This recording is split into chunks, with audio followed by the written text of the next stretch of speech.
Let's listen to this. This is kind of interesting. So Greg Cosell is a guy for NFL Films that breaks down film for a living. He was on the Ross Tucker podcast.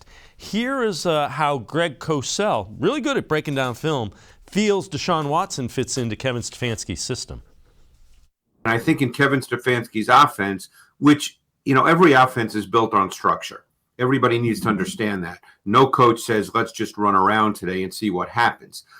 I think that Kevin Stefanski's offense theoretically is a good fit for most quarterbacks because it really presents things clearly to the quarterback, defines things for the quarterback, and then if it obviously doesn't work, now you have Deshaun Watson who has outstanding ability to make something happen outside the structure of the design. So I think he'll fit very well. I think most quarterbacks theoretically would fit well in a Kevin Stefanski offense.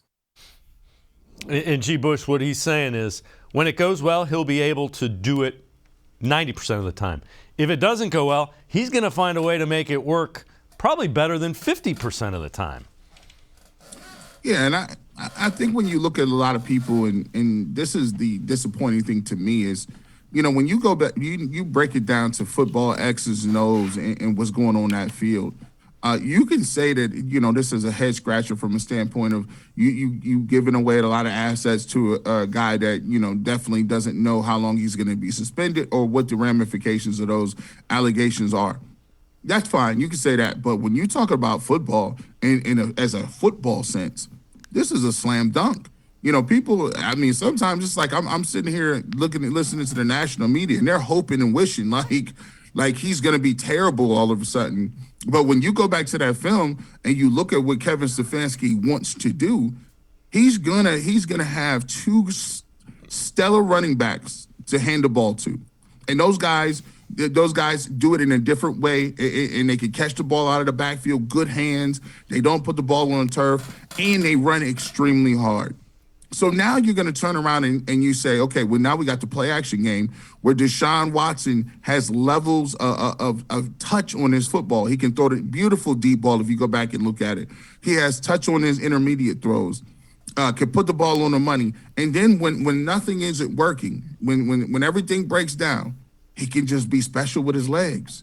And he can get you that extra, 10 yards, that extra 11 yards. And the thing that he's not like some of these other guys. Some guys want to run, and they run and get the first down, and that's what they're just looking to do. But Deshaun Watson is not only looking to run, he can do that too, but he can move in the pocket and extend the play to go deep. That's one of the things that you got to stay glued onto those guys as defensive backs. And Deshaun Watson does a good job of giving you all three game plans that you can run. I can run a play action with him.